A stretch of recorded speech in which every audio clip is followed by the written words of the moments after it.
Thank you, councillors, staff, members of the gallery. Welcome to this extraordinary council meeting of 6th of August 2024. Could I call upon Councillor O'Brien to provide the civic affirmation?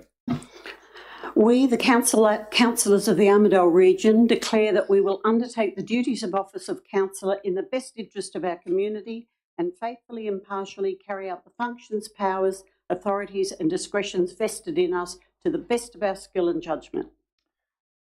Thank you, Councillor O'Brien. And could I call upon Councillor Mepham to provide an acknowledgement of country? We acknowledge the traditional custodians of this land and pay our respects to elders past, present and emerging. The Armidale regional community pays tribute to their love of land, love of people and love of culture. Thank you very much, Councillor Mepham. And could I call upon the General Manager to make a statement in relation to live streaming? Thank you, Mr Mayor. This meeting is being audio and video recorded, and the recordings of the non-confidential parts of the meeting will be made available on the internet. No other persons are permitted to record the meeting unless specifically authorised by council to do so. And could all mobile phones and laptops be set to silent? Thank you, Mr Mayor. Thank you, Mr General Manager. Councillors, I haven't received any apologies, though I do note that Councillor Redwood is joining us remotely. Councillors, having reviewed the agenda, does anyone have a conflict of interest to declare? No. Yeah, Mr Mayor, I just wanted to record a potential non-pecuniary and non-significant conflict of interest, in the sense that I am the registered proprietor of a block that's within the proposed Northern Growth Area in relation to item 8.2, and as it's already, that area has already been the subject of comparison and discussion, I just wanted to make it clear that, yeah, I have a interest. And Councillor O'Connor, what's your intention though? My intention is to stay in the meeting to debate and to vote. Thank you. Thank you. Councillors, we will go to the sixes. There is no mayoral minute, though the first item is 6.1, to inform Council of the recent successes at the National Awards for Local Government, and the recommendation is that Council note that Armidale Regional Council won the category in the Career Starter for the Girls in Civil program. We also received an honourable mention in the Women in Local Government category. So that's a real feather in our cap as an operator. And could I have a mover? Thank you, Councillor O'Brien. And a seconder can be Councillor McMichael. Councillor O'Brien. I just wanted to congratulate you guys and Gal for acknowledging that the leadership team was a bit lopsided, and to initiate action to ensure that in the future there would be more balance in the team. Thank you very much for doing that. It's a really, really good move, because diversity and inclusion and equity are not just buzzwords. They make a big difference to people who can, you know, openings for people to not only do those jobs, but it means there's greater representation and better decision making for the community as a whole. So I really appreciate and congratulate what you've done. Thank you. Thank you, Councillor O'Brien. Councillor McMichael. I too would echo Councillor O'Brien's sentiments. I particularly like to single out the Girls in Civil program.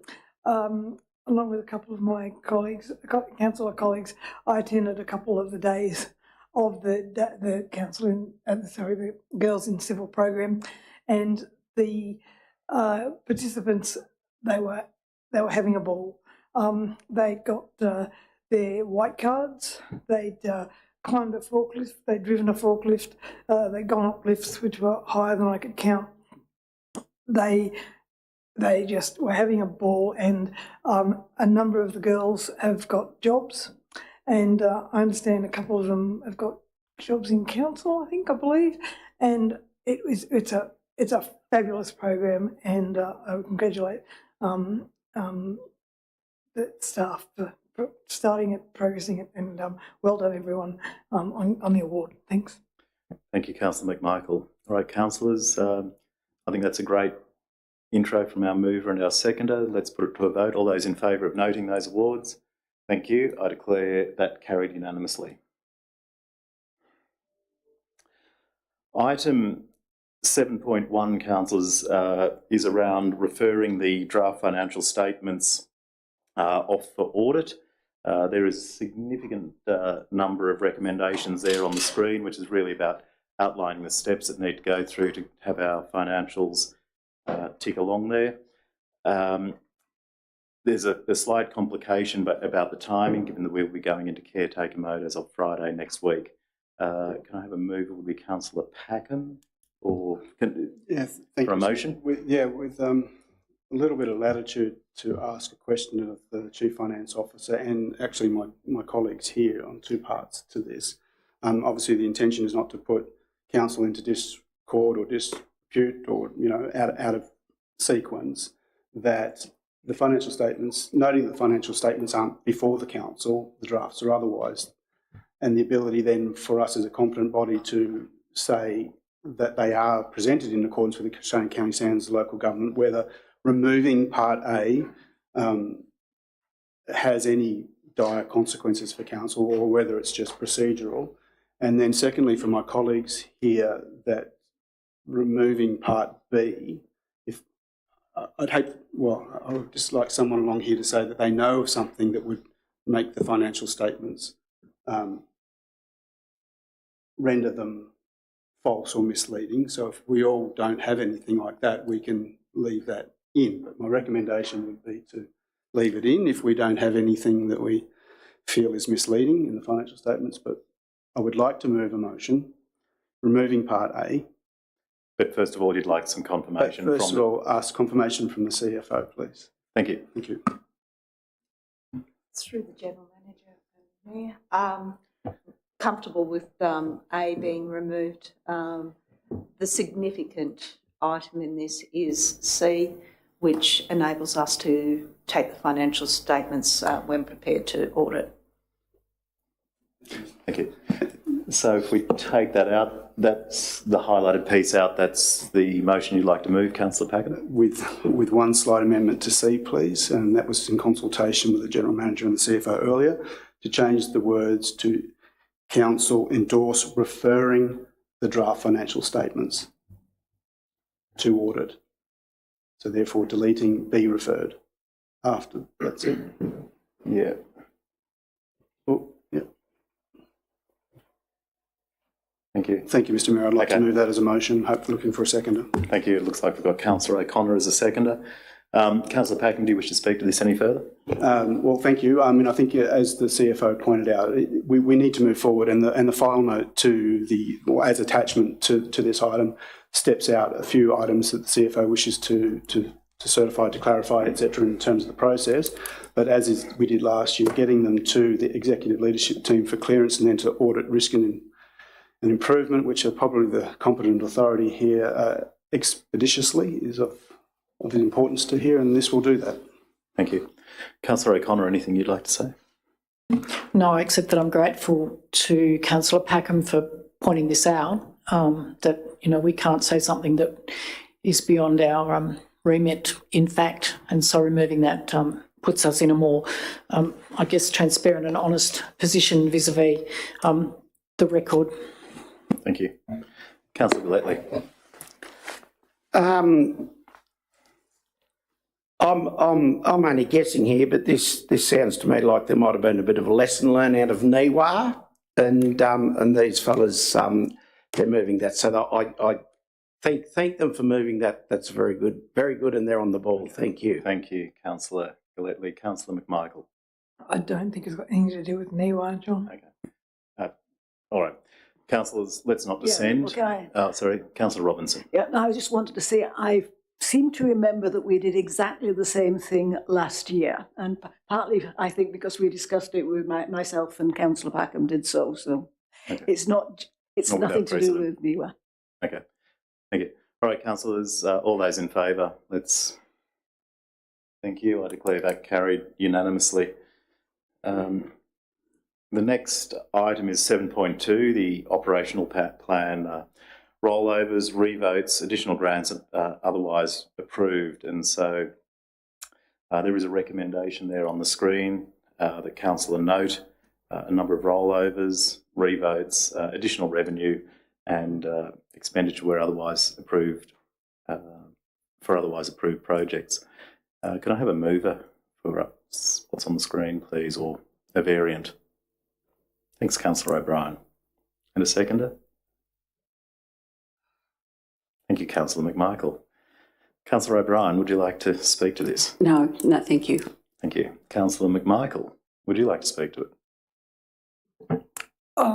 For those who are watching or listening beforehand, we found a whole bunch of entertaining money and we got a bunch of grants, and the finance team, thanks to the Chief Financial Officer, put all the money in different bodies, and perhaps the Chief Financial Officer would like to explain to the Mayor. Thank you, Councillor McMichael. CFO. Can you please press your button? Thank you very much. So the purpose of this is to do with the timing of the preparation of the budget. So we start budget prep in November. So by the time we're completing numbers in March, we're unaware of what projects will be finished before the end of the financial year, and what projects won't be started. So this is the rollover and revote portion is a catch-up. In the interim between March and July, there was an additional approximately $6 million worth of grants, which were received by council. Additional amount in R2R, in block grant in REF, which is a new initiative by the state government, and the confirming of some bridge grant money. So in the last meeting in July, you approved a lot of tenders around those grants. And so this is really just tidying up so that we can go forward with our projects with approved funding identified in Tech One, so that we'll be able to report more accurately on them. Thank you, Chief Officer Newsom. Councillor Packham. Thank you. Through the General Manager, a question to the CFO. Just a quick point of clarification, does that mean $100,000 less in expenditure for the forward-going budget? The general fund has $100,000 less in expenditure. So, Sorry, through the General Manager, CFO. Sorry, I see the consolidated says minus 100,000, so I'm presuming that's a 100,000 net overall reduction in expenditure. The general fund is actually 110 over, and we're going to save money in the water fund. Not spend as much.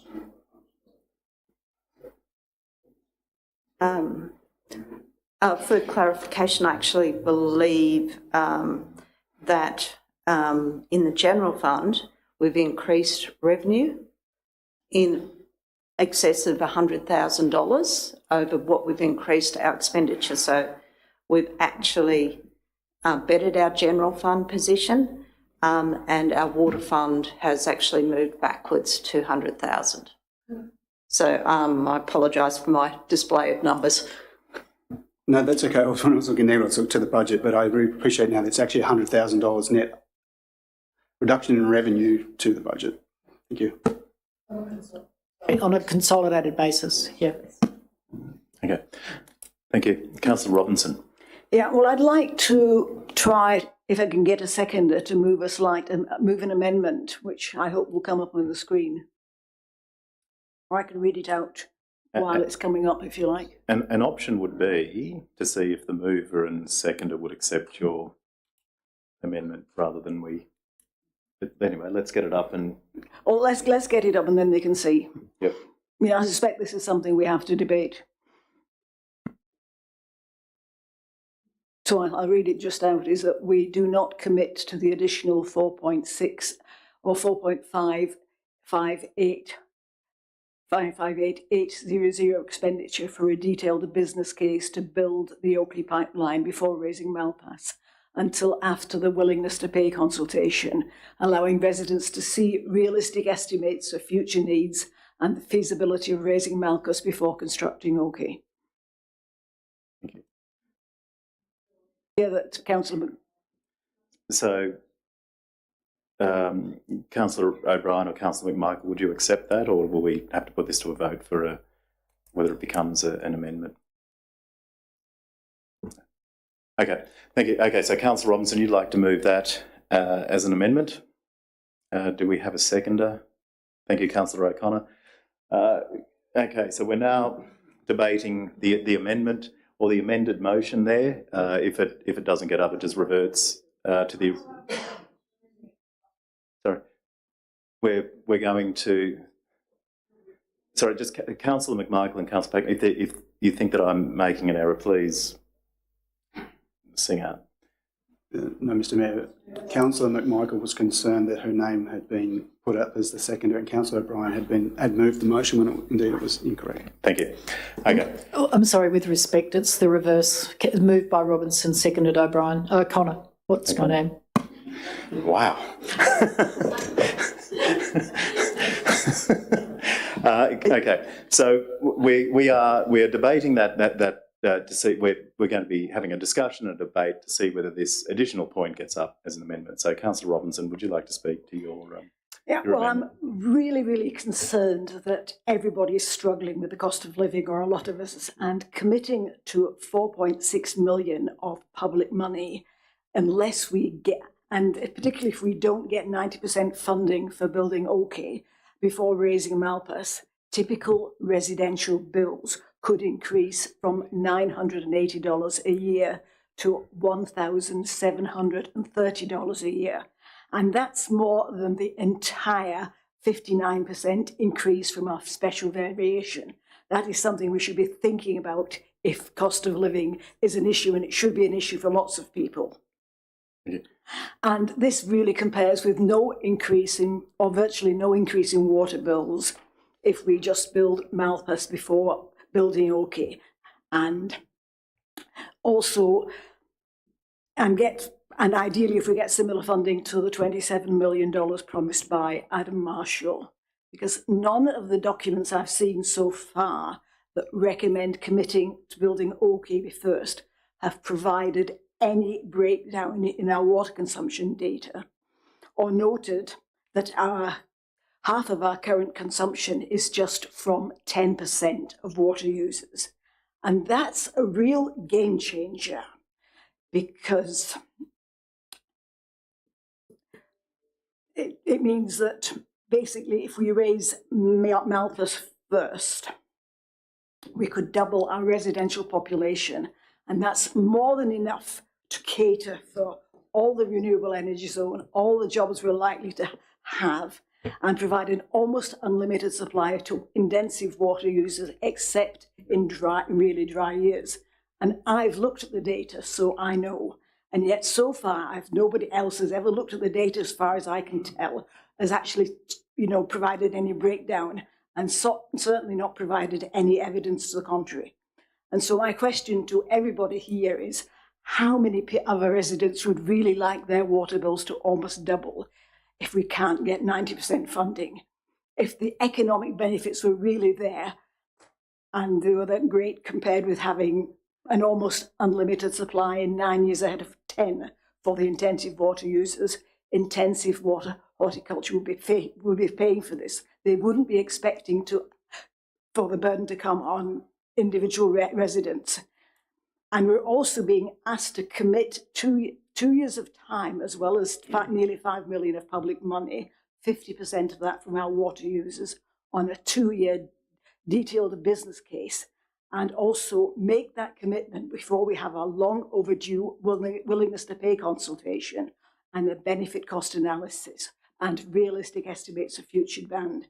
And if that benefit cost analysis isn't favourable, state and federal governments are unlikely to pay 90% of the costs.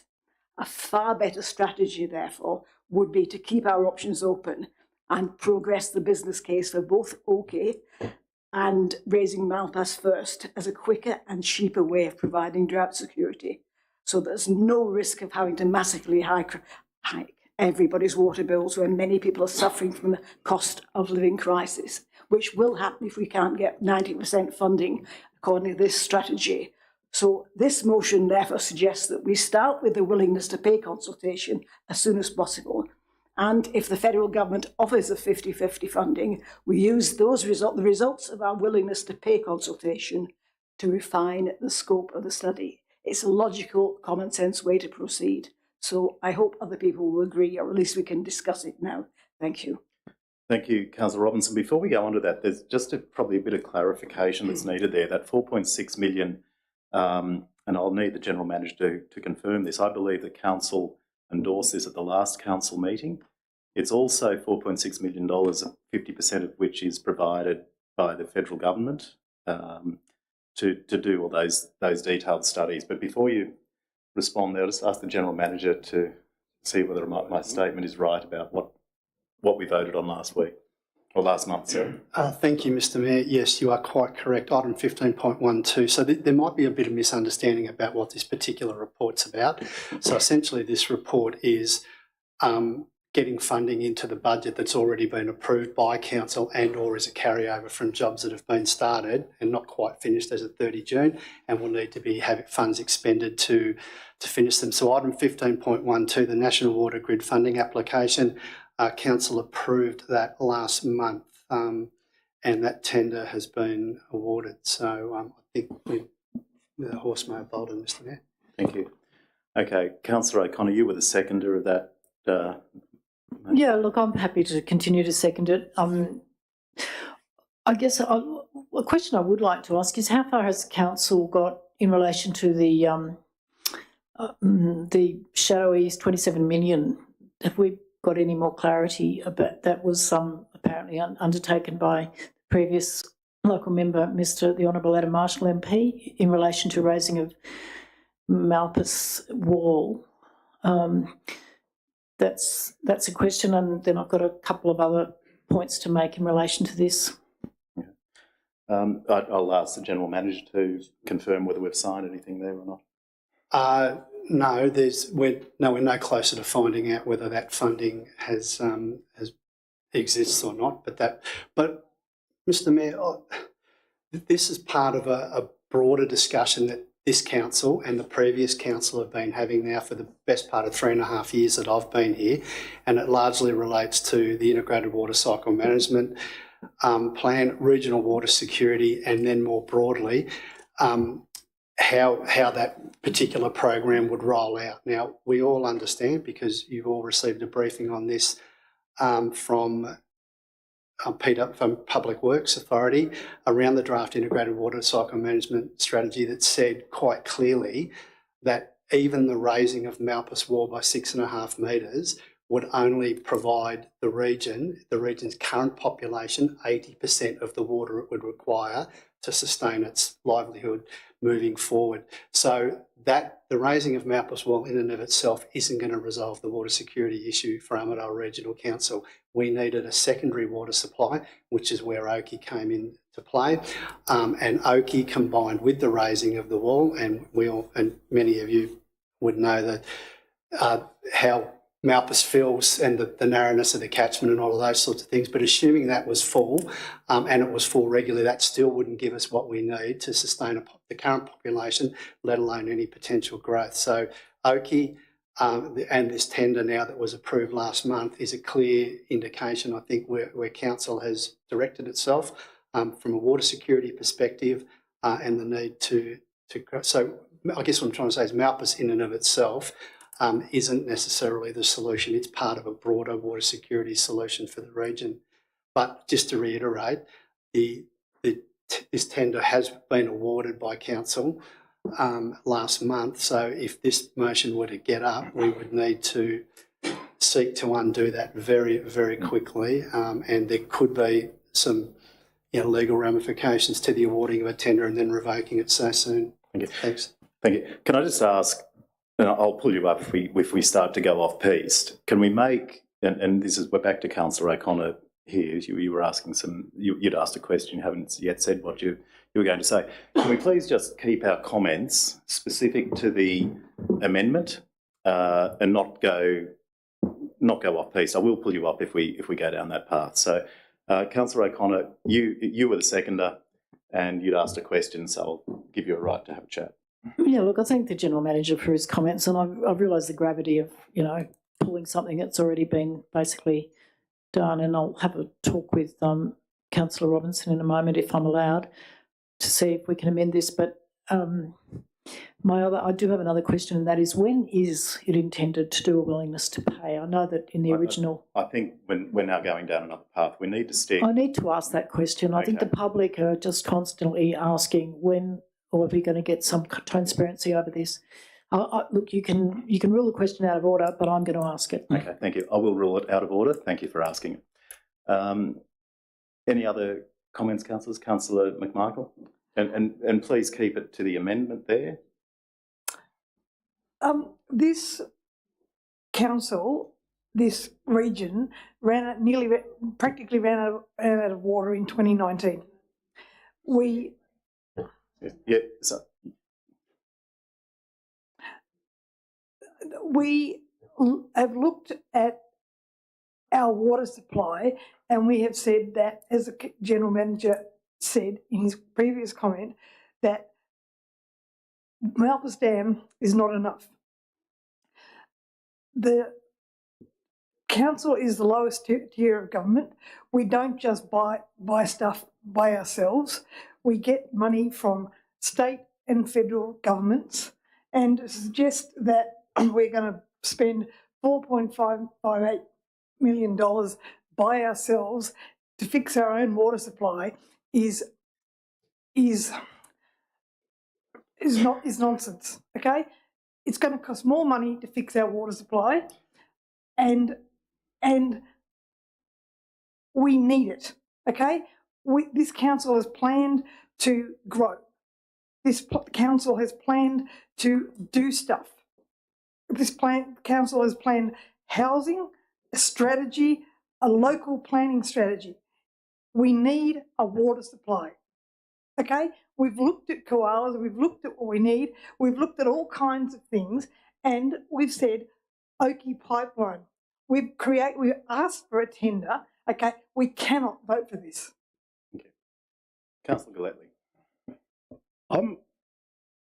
I seem to think that when we adopt this stuff, and the conversation was that we can't do anything much with Malpas. We can't get it down to 50%.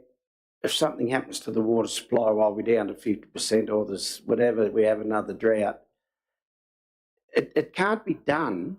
The more can't be done at Malpas until we have got a backup system, and Oakey's the backup system. So what Councillor Robinson's gone on with here, this is a load of rot, mate. Just get ahead and go with it. I don't think she understands. Sorry, point of order.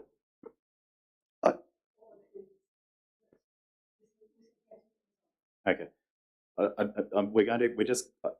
hear what you're saying, but when you have a point of order, you've got to tell me which section of the Code of Conduct it breaches. And it might seem pedantic, but they are the rules that we adopted. Guys, councillors, I'll let you go on. Let's keep it short. Thank you. But very soon... It will be short. It'll be a lot shorter than what theirs have been. That's very soon we're just going to call it for this amendment and get back to the original. Okay. Councillor Gillespie. So we do know, well, I think everyone in the room knows that we have to have Oakey up and running before we can do anything with Malpas. So what's going on here, as I said, I think it's just a load of rot. Thank you. Thank you. Councillor Witters. Yeah, I just want to ask a question of the GM just in regards to the rescission, the amendment, sorry. Based on your comments earlier that from, what was it, 15.1 from the July meeting, would this amendment require a rescission of that motion to then be able to pass this amendment? Councillor Pagan. Thanks, Councillor Witters. Yeah, 15.12, by the way. Yes, in essence, yes. Certainly right. So, in essence, there has to be a motion and forms and letter to sign first to then get a rescission motion in for that. So by way of procedure, this motion shouldn't be able to be voted on before a rescission motion. This amendment shouldn't be able to be voted on before a rescission motion is put in regards to 15.12. Is that my understanding? May be wrong, but the way I'm hearing what you're saying is we can't make a decision on this money before the other decision has been changed or left or finalised. That's you. Yeah, thanks, Councillor Withers. Yeah, I mean, good governance would dictate exactly that you'd have a rescission motion on the item 15.12 before you were considering a motion like this. But this motion would become null and void if there was a rescission motion there anyway. So, Thank you. Councillor Packham. Thank you, Mr. Mayor. I mean, I have the same sort of sentiment here, and I'm not sort of sure about the due process. But irrespective of the decision or the merit of whether we want it or not, this is not the motion for this item. We are talking about bringing forward, carry forward funding or unfinished projects into the new budget period. This has actually got nothing to do with this motion, and I recommend or request that the mover actually rescind this or pull it from this, or I'm going to move that we put it to the vote. Okay. Thank you, Councillor Packham. With that, I'll go to the original mover of the amendment. Do you wish to rescind it, or we're putting it to the vote? Withdraw it, sorry. Well, I'd first like to ask a couple of questions. And Please keep them specific to that. Well, one is, my understanding is we haven't put this out to tender. We've put in an application for funding, and we won't know whether we get that funding until something like October, which gives us time to look at the benefit, look at the willingness to pay, and have some better support for a good motion or a good way forward if we get that willingness to pay. Because otherwise, the next step of the thing will be a benefit cost analysis. And if we don't have the willingness to pay, then we're really putting this project in jeopardy anyway. But I would also like a point of clarification that we have been informed, even though Councillor Gallatley might not have read it, that in fact we do not need to drain Malpas by 50%. We've had revised estimates that are a lot less than that. Thank you. And the other thing is that we have to look at our current water use, not and the whole point of this is Councillor Robinson. Councillor Robinson, I'm going to pull you up there. We are now going down there's an adjoining but probably irrelevant rabbit burrow for this. Councillors, I'm going to put this to the vote. All those in favour of adopting the amendment as on the screen? 1. Those against? 2. I declare that lost. 110. We now go back to the original, which was moved by Councillor O'Brien, seconded by Councillor McMichael. 2 of you didn't wish to speak, so let's put this to the vote. All those in favour? Thank you. I declare that carried unanimously. Item 8.1, councillors, is around the adoption of the Brilliant Regions strategy. There is a recommendation on the screen that council receive and note submissions received on the Brilliant Regions strategy and adopt the draft Brilliant Regions strategy. Can I have a mover, Councillor Gadders, a seconder? Councillor Gallatley. Councillor Gadders, anything to say? Just briefly, Mr. Mayor, on Brilliant Region, thank you very much for the team for bringing this together. I noticed they're not in the room, but I know this was a lot of work, I am sure. Look, just put simply, as we look forward to the future and to the growth of the region, we need to consider the effects of technology and the benefits of that on the region. You all know I get geeked out quite happily by technology. There's a lot. Robinson and O'Connor. There's a lot on offer and the potential here to benefit the community going forward. So, look, this strategy is not perfect. What it does is sets a direction for us to head into so we can get the necessary platforms and things in place to make this happen. I've had first-hand experience of other communities that have employed technology to benefit their community, whether it from data gathering right through to, efficient automated process. So, look, the bottom line is in years and years to come, this will absolutely benefit the community, and it'll actually allow us to deliver more proactive citizen and resident services. So I was a little bit disappointed to see some of the negative comments that came through in the submission. Always happy to see that residents are providing a submission. That's good. But, as I said, I've got first-hand knowledge that this stuff will actually benefit us all in the years to come. Thank you. Thank you. Thank you very much, Councillor Gathers. Councillor Galletley. This and the next one has been a long time coming for this council. We've had so many bad years, from whether it's incompetence or whether it's just lack of manpower or whatever. So I thank you to the staff that are putting all of this stuff together for us, and hopefully we can move on and use all of this to the best that we possibly can. So thank you. Thank you very much. Councillor Robinson. Well, I was hoping to move an amendment. Again, it probably might not get up, but I want to move it anyway, and that is just to add another clause to making some suggestions about what we could do immediately with the low-hanging fruit. So if that comes up on the screen.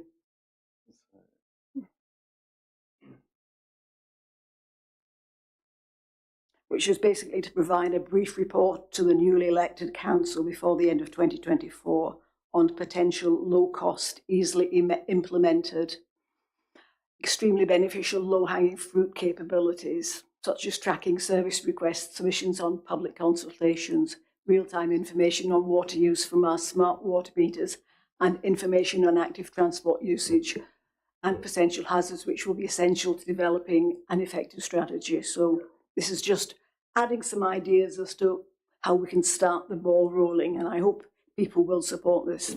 Thank you.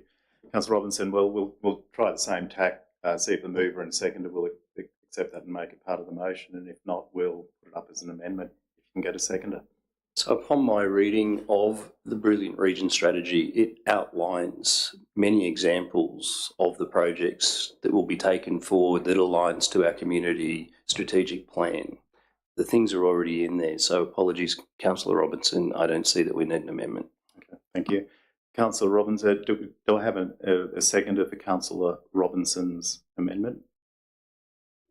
Okay, so Councillor Witters. So we are now going to discuss this amendment and then vote on that amendment, and if not, we'll revert to the original motion. Councillor Robinson, over to you. Yeah, well, I mean, the reason for putting up this amendment is to get some low-hanging fruit and some runs on the board, which, although we have a brilliant regional strategy, it's going to take 4 or 5 years or 6 years from my reading of the strategy to actually achieve some of these things that mentioned here. And yet they are low-hanging fruit. Brilliant regions do brilliant things, and we don't always have to write a strategy about them. Tamworth, for example, did brilliantly. It didn't write a strategy about smart water meters. They just rolled them out, and they're now saving lots and lots of money. And that is the sort of idea we should be really looking at and getting our act together to do it sooner rather than later. And there are so many applications that we could do, just as Tamworth has got his smart water meter portal, so that anybody in Tamworth can look instantaneously at their water use and know how much they're using, and save an awful lot of water, which could be important when we're looking at our water security. How much do we really need? And just basically some of the other things, I mean, other councils like Woollahra and Newcastle, they've developed their own smart apps for service requests. Again, you can track them, something that we would really, really love to have, because it would engage our community and do an awful lot of good things. And with a bit of encouragement, if elected residents, representatives such as ourselves can actually get some initiative and some impetus to get this going, we could really become a brilliant region. So let's just think about what we can do and not write strategies about things that may or may not work, like RD or like the scooter trial, which if it's only one ride per scooter per day, then maybe it won't turn out to be cost effective. So let's look at the low hanging fruit and let's get this off the board. Thank you, Councillor Robinson. Councillor Witters. Yeah, why not look at high hanging fruit as well? The fact that when a newer council's elected, they get a lot of briefings, up to date sort of stuff to get them ready to make decisions, think about innovative ways to improve the region. I can't see any harm in having a brief report on things that are out there. As Councillor Robertson said, some low-hanging fruit. You never know what sprouts from a low-hanging fruit. As she said, we've been involved in different trials. You've only got to drive around town over school time, pick up time to see the electric buses getting around at the moment. And where technology and everything else is heading, you never know, could throw an idea into some councillors' heads. So a small brief report during the time for the new council. As mentioned, it's already in the papers for this, but something for the new councillors to be given, have a look at, that different towns are using. As I'm sure we weren't the first town to have a crack at the scooters. We weren't the first town to have a crack at the driverless bus or the electric buses we've currently got to. There may be other towns and other communities and other regions that are doing something that fit in with what we're doing as with the scooters, not much cost, if any cost to us. So there might be something there that the new council can have a look at and say, yeah, why not a small brief report on, here's a few ideas, why not, it won't hurt anyone. Thanks, Councillor Witters. Councillor McMarkle. This council's done all kinds of incredible strategies, and not only have we got the brilliant region strategy, which we'll hopefully pass in a moment, we've got the housing strategy, and to indicate the low-hanging fruit, hopefully the new council will have lots of things to read, one of which will be something about a technology strategy which will encompass the whole council, which will create entirely new website and make everything really easily accessible and readable for all residents, not just councillors. Thanks. Thank you. Councillor Packham. Thank you, Mr. Mayor. A question to the General Manager, if I may. Is there any imposition to council regularly just providing a brief or a feedback once the strategy is in place as part of normal good business, via having to legislate you to provide a report? I just don't see that a need to legislate you to provide a report, because I think it's just good practice that you would engage in to tell the new council where we're up to, or what the low-hanging fruit is, or what you think is the first cab off the rank per se. None whatsoever, Councillor Packham. Yeah, thank you for the question. In fact, spoiler alert, been working on a bit of a, for the new council, a bit of a more structured reporting framework that will do exactly that, sort of on a monthly basis. So, yeah, absolutely. Thank you. Councillor O'Connor. Look, I'm in two minds about this one. My first concern was that we should leave, we should just get this policy confirmed and then leave the new council to do what they will. However, what comes to mind is the fact I remember moving and voting for the driverless bus, otherwise known as ARDI, which did, some fairly high-profile trials, and it also cost council $100,000. And the point of that was that we would get ownership of that. But I think we've disposed of ARDI, and that wasn't the subject of a report to council. So, and I don't think there was any, anything suspicious about that at all. But it would have been nice to know. And not have to sort of dig around and find out exactly what had happened, because that was a pretty high-profile trial. So I'm going to support this, I think, on the basis that, and I get some comfort from the General Manager's answer just then that it's already in train. But I think it demonstrates our concern that we don't just do these strategies. We actually want to get, action out of them, as Councillor Robinson has said. Let's do it in an orderly fashion. We've got the strategy. Now let's ask for some suggestions on actions that we can take and have that ready. So I think I will support this on the balance. Thank you. Thank you. Okay, councillors, let's put this to a vote. We're voting for the amendment. Is it the amended motion or not? So all those in favour? 1, 2, 3. Those against? 1, 2, 3. So I declare that lost 3-8. We're now back to the original, which was moved by Councillor Gatters, seconded by Councillor Galletley, and that was to receive and adopt the strategy. I believe both Councillor Gatters spoke, Councillor Galletley had spoken, you had spoken, and then Councillor Robinson proposed an amendment. So do any other councillors other than Councillors Gatters and Galletley wish to speak just about this Brilliant Region strategy before we put it to a vote? Right, let's put this to the vote. All those in favour of adopting? Thank you. I declare that carried unanimously. Councillors, let's go to item 8.2, which we heard about before. Can I have a recommendation on the screen? Councillor Gatters can move. Can I have a Councillor Gatters? Is that what you want to move? Yes. Was there a second to Mr. Mayor? No, you can either move what's on the screen or you can move something differently. Thank you. Look, I did want to jump on this one. There's been obviously a lot of work and effort put into this one. I would like to suggest a small amendment, which is point E, which has been previously circulated in the last day or two to all councillors. This small amendment... sorry, just for clarity, Councillor Gatters, if you're moving it, it won't be an amendment. That would be the motion that you are moving. Agreed. Thank you. Okay. Sorry, I've horsey throat, excuse me, all too.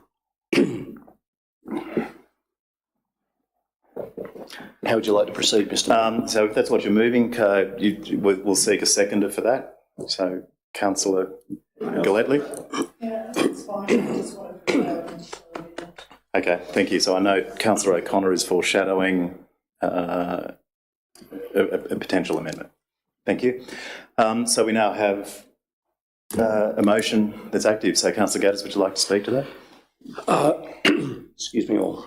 So just briefly, look, in terms of points A through D, I'm absolutely happy with those. We've done, and the team has done a heck of a lot of work, and I'm really glad that we could get this particular item on the table before we all move into caretaker.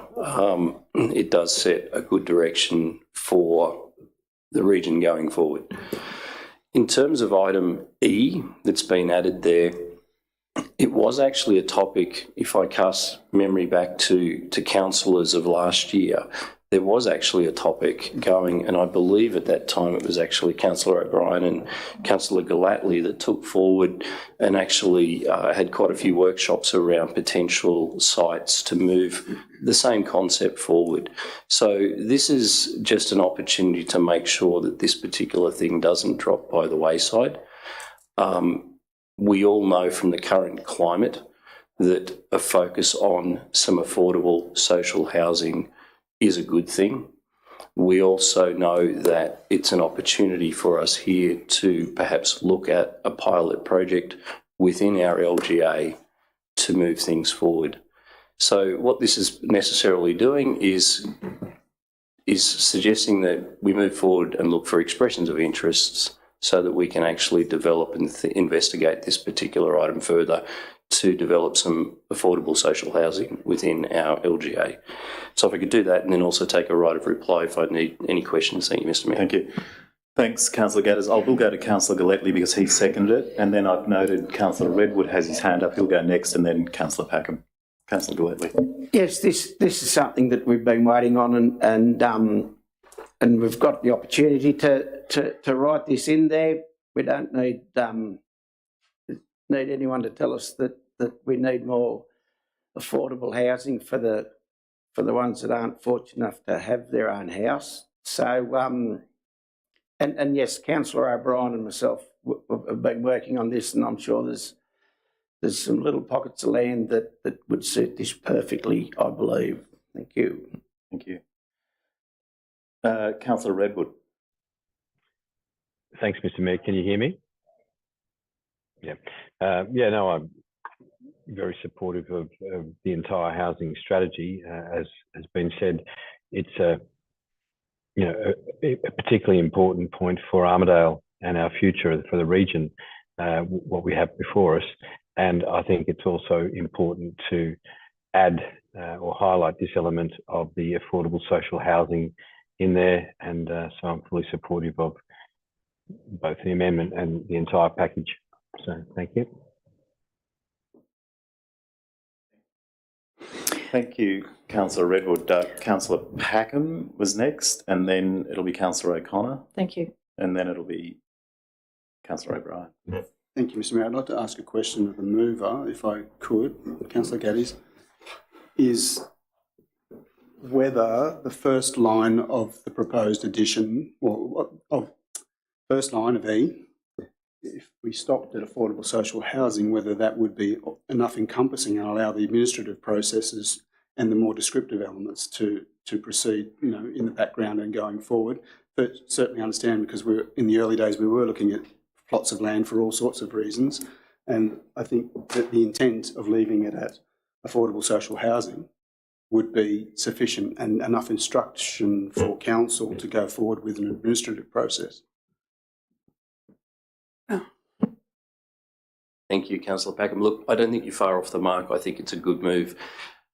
The only thing that I've got there is I believe that puts council on the hook to supply the land, but not necessarily have enough of a discussion or investigation of the entire supply chain, let's say. And that's why I think that little expression of interest is actually a good opportunity, similar to what we did with Oakey, to have an opportunity to say, are there other people out there with better ideas? And perhaps we should hear those and then string that together. That's the only thing. I'm not opposed to what you're saying. I'm just sort of saying I'd like it not to be just us giving a piece of land and then we're out of the game. Councillor Packham. Thank you for the response and the clarification. Then, following from that, a project pilot of 3 dwellings is quite prescriptive. If we could dump that, I would echo the sentiment that you had, that we would go forward to an expression of interest for something for social housing. Sorry, Councillor McMichael, you are. Oh, sorry, Councillor O'Connor. Can you? I'm keeping a list of who's next, so I will get to you. We will get to the end. So thank you, Councillor Packham. Look, I agree. If it's 3 or 30, all the better for us. So let's take that out and not be prescriptive. Let's talk to, if we could just remove that so we can actually see the words. Social housing. Land for an affordable social housing project pilot of dwellings. We probably don't need of dwellings. No. From the top, identify and make available suitable council-owned land for an affordable social housing pilot project, comma, and call for expressions of interest to undertake. And just so we can make that official then, Councillor Gillespie, are you happy with that? Yeah. You're on my list. Okay. Can you, no, could you, Councillor McMichael, can you, please, thank you. Yeah, I'm very happy with that. That goes well. It opens up. It's good. Thank you. Thank you.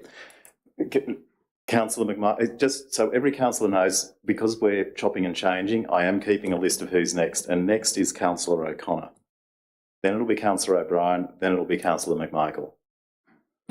Look, I just want to add an amendment. I think it is probably not contentious, I think the staff have a copy of it. It's not quite exactly how I want to put it, but it would be F, DEF, item F. It just relates to something that was in the submission.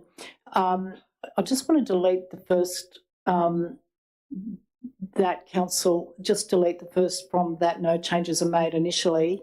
Right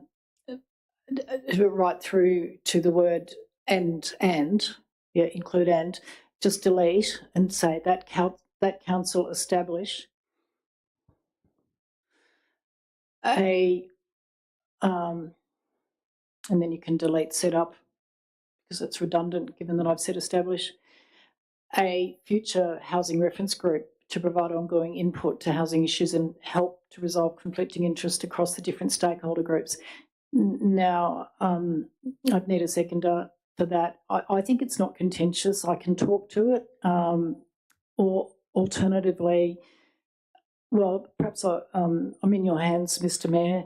How about I chair it? I know. Let's do what we've done before. That's what you would like to put up as an amendment. So let's see if the mover and seconder will accept that to shortcut it. If not, we'll seek a seconder.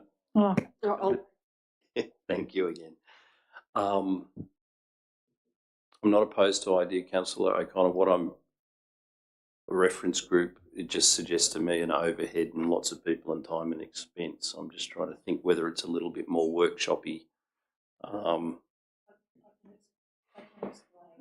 Sorry, is it, okay, if that would help the mover and seconder. Yeah, if I could just hear a little bit more. Councillor, and maybe Councillor O'Connor, if you can think, is that something that needs to be now? Is it something that, if it's not here, is it gone for good? Is it something that new council can pick up? But no, I really think I really would like to have it here in the adoption because, look, this is a fantastic piece of work. We've been looking for this housing policy for a long time, and I congratulate all the staff, including, of course, Mr. Boyce, who's here, who's led this.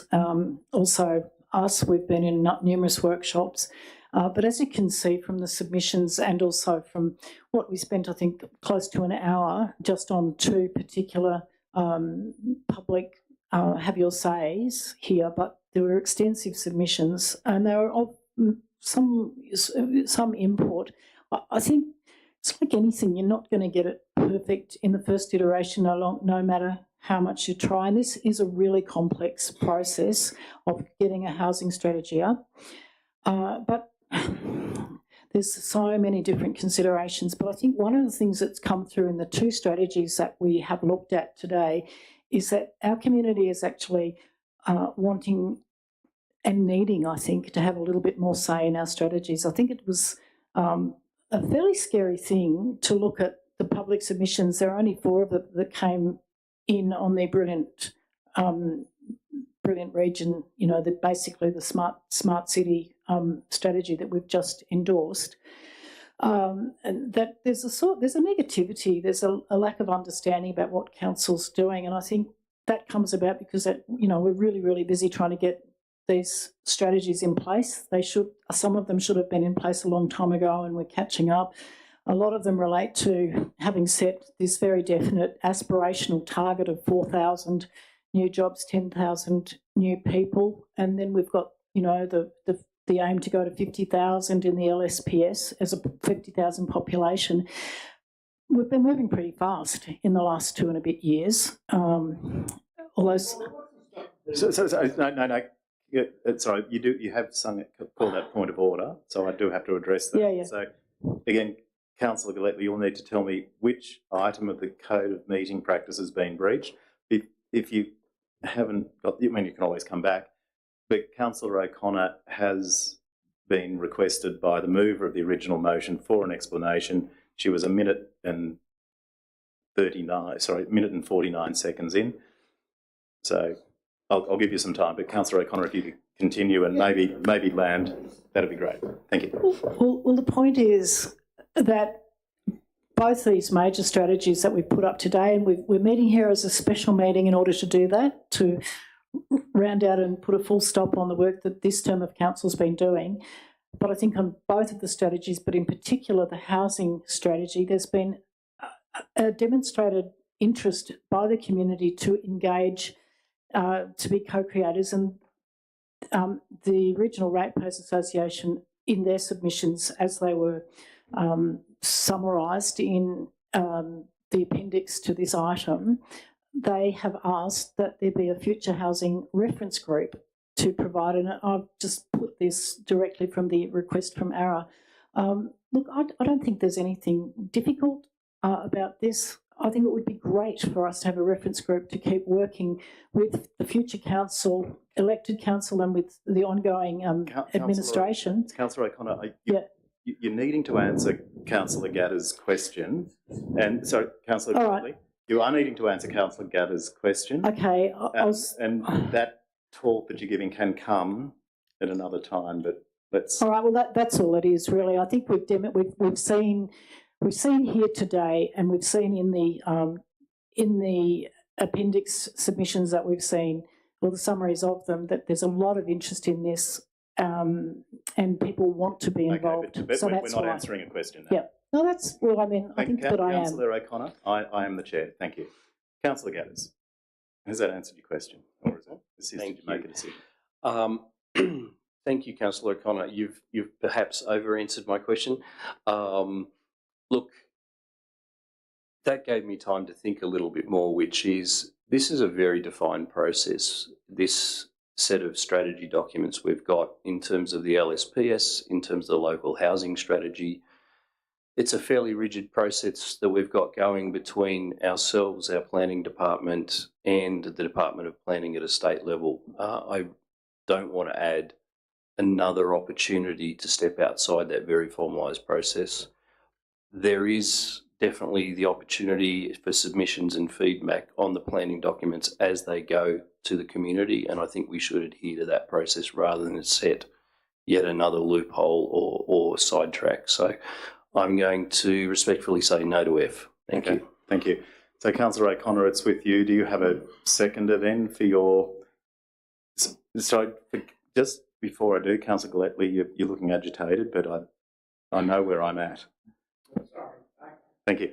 So what we are, just for clarity, for those watching at home, and maybe even those in the gallery or even closer to me, Councillor O'Connor is moving an amendment. She now needs a seconder, and if that gets through, then we'll go down that path. Can I have a seconder? And it looks like Councillor Robinson. Councillor O'Connor, just going back to you, we now have an amendment that we're going to discuss. Bearing in mind everything you've said thus far, is there anything else you'd like to say before we continue on? Councillor McMichael, can you please? Thank you. Sorry, I don't want to hold anything up. I just want to draw the community in to an ongoing process, so that there is a sense that this really important strategy, housing strategy, is a sort of there's a level of co-creation about it. And I think we've heard from two completely different perspectives, but also all the submissions that there's a feeling that there is more that the community could do. I agree with what Councillor Gaddis has said. It is a very formal process, but at the end of the day, we're here to represent the community, and we're here to ensure that they understand the complexities that we are faced with as a council, dealing with, planning gateways, the department, I think it's changed its name again, Department of Planning, roughly, all their requirements, and we've got some level. This is pretty significant in the sense that it's an area where, people who've missed out on being part of a growth area, they need to be heard. But it's not just about that. It's about the shape of our future community. I just cannot see how we can't benefit from having a future housing reference group that can do ongoing feedback.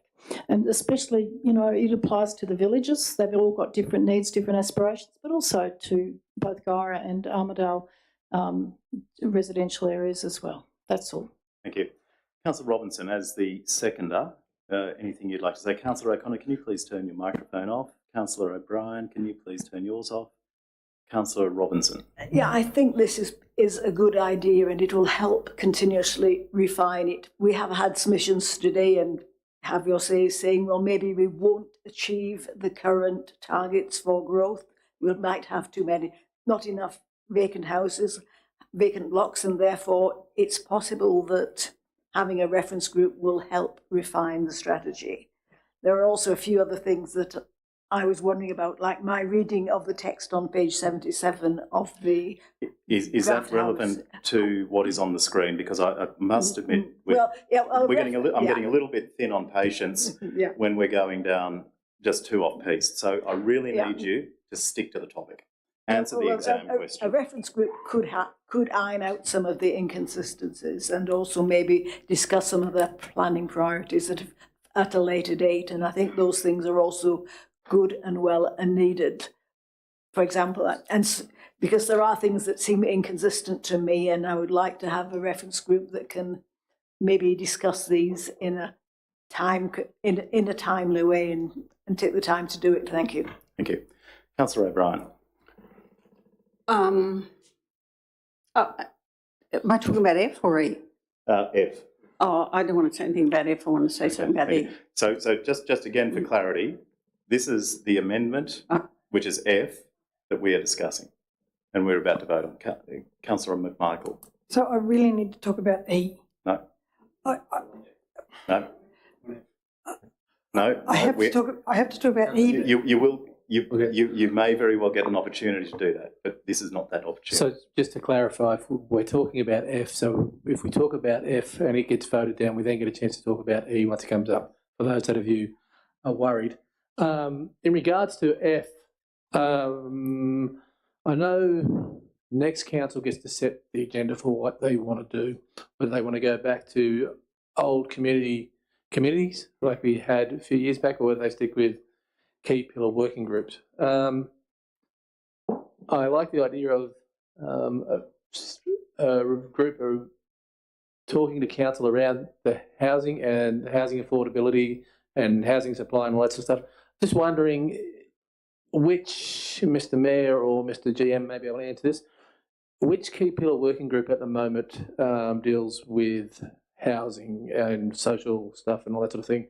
Or do we have capacity with our key pillar working groups at the moment to do this thing? And I just want to relate it to what we did with our, what are we called, Enriched Region? Yeah, with our Enriched Region group in regards to health, where we started a conversation in regard with the health community, and then they've gone out and basically taken that ball and run with it. And that's something that I think council within its key pillar working groups can do in regards to housing, that the chair and councillors in the next council can start up that conversation in and around the housing, with the housing issues and with the community and those that deal with social housing and affordable housing, and we can go from there. So it's, I suppose, prudent for the next council to maybe come up with this decision on how they want to work on this very important issue, and not just establish a future housing reference group, because the next council may have a different idea on where they want to go. And being so late, we're only 3 days out of caretaker mode, I think making that decision now would be not the right idea. Thank you, Councillor Witters. There was a question in there, and you said which specific key pillar group, or is there scope within the current structure for it to happen? And you cited what you and Councillor McMichael have done with the health. That is exactly the answer. There is certainly the scope within those key pillar groups for a group or a group of councillors to say, hey, this is an issue, this is what we'd like to set up, this is how we would explore it, this is how we drag the community in, exactly as you've done with health. So the answer would be yes, that is there. Personally, I echo your concerns about, you know, a current council saddling a future council with admin. But there we are. Thank you. Councillor Packham. Thank you, Mr Mayor. I probably just didn't waste my time listening to both yourself and Councillor Witters pretty much work on what my question was. I'd like to have a question to Chief Officer Boyce through the General Manager, if you don't mind. And that would be, how would Chief Officer Boyce like to see us cultivate, nurture the relevance and inclusion going forward of a housing strategy? This council has been pinned down by having housing strategies and LEPs, etc., that sort of set us in stone. And of course, this is going to have to be an evolving beast. It's a thing that's going to live with us for 10 or 20 years. And so I'd like to just get along the lines of, you know, it was great to hear what you had said and what Councillor Witters had said in terms of way it could be done in the future. But as Chief Officer Boyce was really at the front of that, how would he like to see it cultivate, nurture, and actually include groups who may want something a little bit left of centre of what we nail down today? Thanks.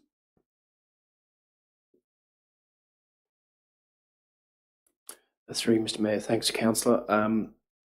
I guess just taking a step backwards, reminding councillors that the whilst the statement was made in the public forum that this is a policy position that's set in stone for the next 20 years. Council has adopted a review period of every 4 to 5 years for a housing strategy. So just to remind councillors of that.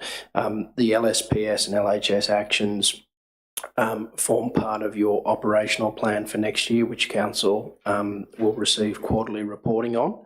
And from mine, the Key Pillar Working Group has worked very well on issues like the master planning of some of the CBD precincts as well. So ultimately, it's up to council. We've obviously gone through a public exhibition period with the LHS itself. And again, reminding councillors, by adopting the LHS, you're not changing the LEP. There will be individual planning proposals which will need to come to council, which will need to be supported by detailed planning studies, which will need to go through the department, which will be subject to public exhibition. So there's quite a number of hurdles to go through before anything physically changes in terms of the LEP. So I think there's opportunities in the future to have community input as well. But ultimately, I think in terms of how council wants to shape community feedback or ask for community feedback, that's really a matter for the council. Thank you. All right, councillors, we have discussed this. Let's put this to the vote. This is all those in favour of accepting the amendment, which is F. Thank you. I need you to be brave. Thank you. 4. Those against? 7. I declare that amendment lost. We'll now go back to what was it's actually not an amendment. What's the original motion that was moved by Councillor Gatters, seconded by Councillor Gillespie? And so would any other council? Oh, sorry, yes, Councillor Gillespie. I believe you say. I thought it might have been my turn because it went straight without me being seconded to have a bit of a say. Thank you. That's right, it did. Thank you, Mayor Copeland. That's very, very remembering of you. I'm a little bit surprised that Councillor Witters doesn't remember who was actually on the Key Pillar Working Groups, because it was mentioned actually even just today that Councillor O'Brien and myself were on it. But anyway, that's neither here nor there. And I can also answer that from my 2 terms here, reference groups need to have people that can work with people. Just Councillor Gillespie, before we do that, we're parked. The reference group thing has been parked. It's been lost. Okay, right up. I'll get rid of that. We're back to the exam question. Okay, righto. The exam question. Good work. Let's take this on. It's something that under the Key Pillar Working Group that Councillor O'Brien were working with, we've been looking for something like this, and it's so good that we can probably even finish our role in this council on a winning note. And I think this is very important that we take this on, and I think it's a goer. Thank you. Thanks, Councillor Gillespie. Councillor McMichael. Could I ask leave of the seconder and the mover to add an and between affordable and social housing in the motion in E, because affordable housing is 50% of your rent, your weekly earnings that pays your rent, and social housing is a different component. It's owned by like a community group, or it's owned by the government. So it's different from affordable housing and things. So they're different types of housing, and the land could be used for either. But if we could have an and, Councillor McMichael, that'd be if you great. ask the question, are you happy to have an and in there? Let's get an answer to that. Councillor Gatters, are you happy with thank and you, in there? So yes, thank you. Thank you for the reminder on the definition of affordable versus social, and probably a little bit of better grammar. Thank you. Thank you. Councillor Gillespie, are you happy with that? Happy, thank you. Brilliant. Okay, so that is now our motion continues to roll on. Thank you. Councillor Witters. Yes, a question for the General Manager in regards to the express expression of interest part of this. Would good probity and governance suggest or dictate that expression of interest guidelines be developed before an expression of interest is announced and put out into public the public discourse? Just seems that to me that would be the right thing to do, is to make sure that the guidelines of what the expressions of interest are about and are then able to be seen from the council, which was going to be the next council. Would that be a better and more legal sort of way to do things when announcing that if we're going down the expression of interest line, that the probity documents and the expression of interest guidelines are actually written and developed first before you announce that there will be an expression of interest? Is that how things are normally done? Thank you, Councillor Witters. My interpretation of this or understanding is that this motion seeks to commit to a process of expressions of interest. Yeah, absolutely, at some point they'll need to be developed, but I don't think you need to develop them first in order to then, you don't need to develop them first in order to be able to nominate a process. It would be, you could replace that, for instance, with call tenders. The tender wouldn't necessarily have been written right at this very second. So what council's, my understanding, and it could be someone tell me if I'm wrong, but council's committing to a process. If the process is expressions of interest, we as a staffing group would then go away and pull together an expression of interest document that would cover all the things that you just said. But this is telling us what the process should be. Sweet. So then the second concern on this, and it's good that Councillor McMichael made the definition between affordable and social housing. Just doing some numbers in my head around some of the stuff we got sent earlier about what's affordable, and what some of my concerns on some of the things that were shared in the emails. Just having a look at some of that sort of stuff and whether this is actually affordable for anyone. If from some of the stuff that where this motion comes from for the rest of my councillors is each single place, when it was 3 dwellings earlier, it's not now, so it doesn't matter. But just for so again, Councillor Witters, for an exam question thing, if it's not 3 dwellings, let's not refer back to 3 dwellings. If you allow me to finish, I'll get to where I'm going. It's more around the affordable, the word affordable. Mm-hmm. Okay. I would not see a place that is on a land of 166 square metres with a dwelling of 60 square metres being paid $410 a week over 30 years, coming out at $615,000 over that 30 years, plus interest on top of that, to be affordable for the housing. It's a bit of a struggle.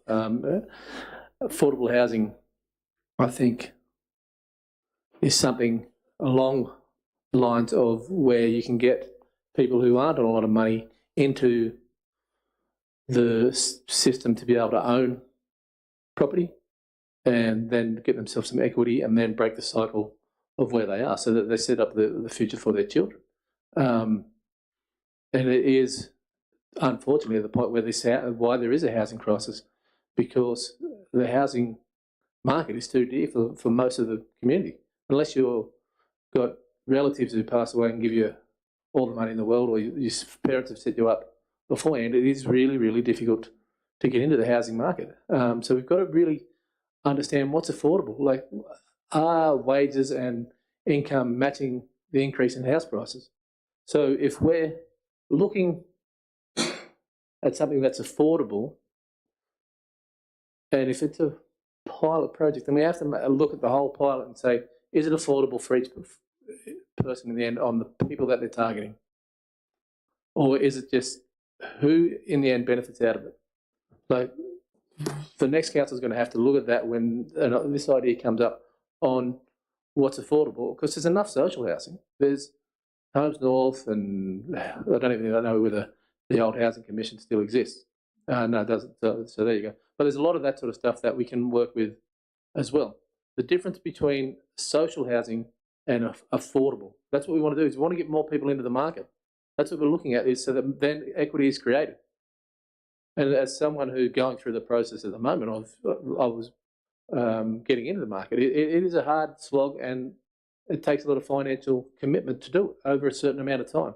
So when we're looking at affordable housing and affordable pilot projects, that's something that needs to be determined. What's the end outcome and what's the cost, and all the hidden underneath features that these people are going to have to look at. So when we come up with our guidelines, those sorts of things, I think, need to be involved. But otherwise, yeah, I'm happy to support it. Thank you. Councillor McMichael, bearing in mind you asked a question before, so yes, you're free to go. The advantage of this whole strategy is it looks at the overall housing strategy of the region. It gives us ideas about different types of houses, places and things. So it's an overall strategy. And to Councillor Witter's issues, it gives us a lot of issues, a lot of ideas, and it gives us strategies. And the advantage of passing this strategy today, it enables council to have an entire strategy for the next several years, not just focus on one thing.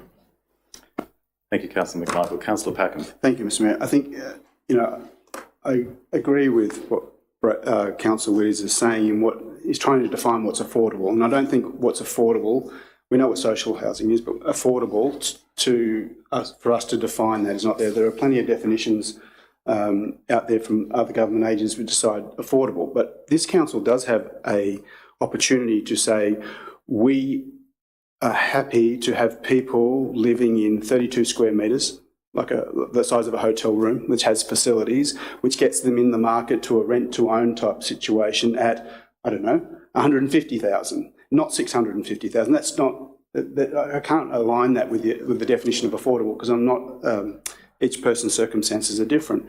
But that's where we have a strategy of tiny homes, which allow people to have equity in a place where they're never going to have the opportunity to go potentially into what seems to be the current 4x2 entertainment room, 2-car garage at minimum 650,000 in this city as it is now.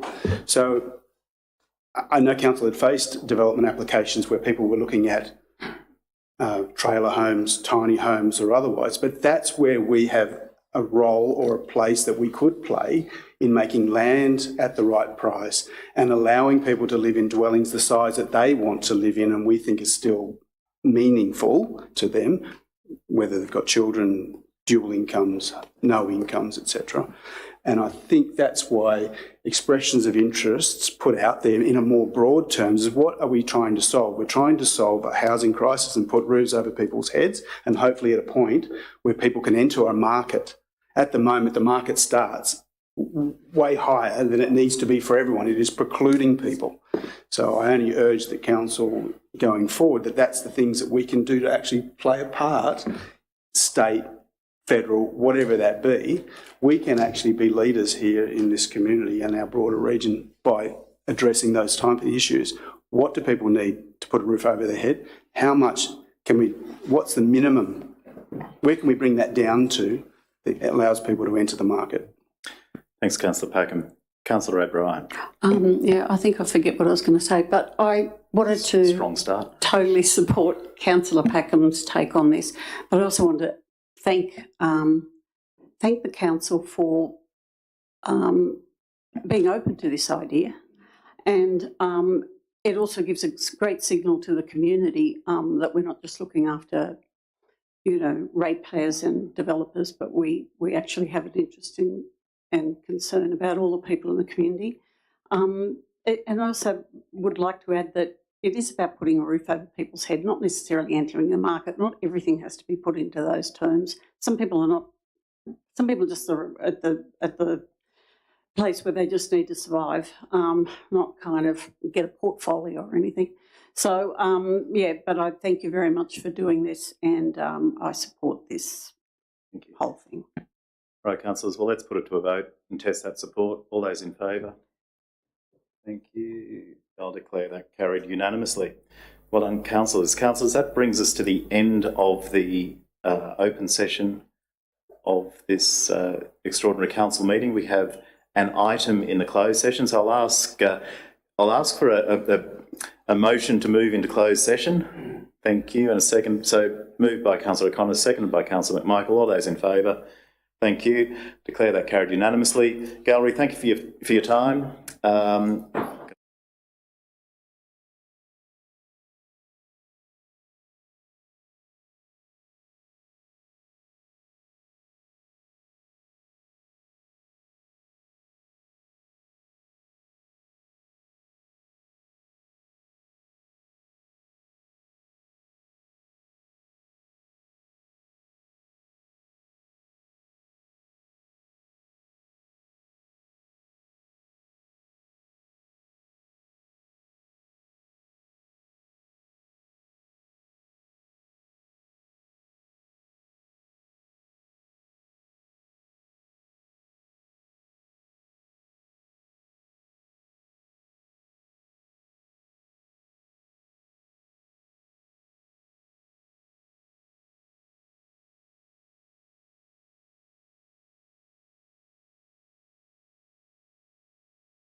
Unanimously. Thank you. Councillors, I welcome you back into the open session of this extraordinary council meeting, and I'll ask the General Manager to read out the resolutions of the closed session. Thank you, Mr Mayor. Item 14.1, a boundary realignment and splay corner rectification. Resolved by Council that Council delegate authority to the General Manager to negotiate and enter into a deed of settlement with the registered proprietor of 174 Kentucky Street, Armidale, for realignment of the boundary of that property. Thank you, Mr Mayor. Thank you, Mr General Manager. Councillors, that brings us to a close of this extraordinary council meeting and the final formal council meeting of this term of government. Council of Government. Thank you all. It's been a fun 2 years and 8 months. I reckon we've done great things. I'll declare this meeting closed at 6:13 p.m. Thank you.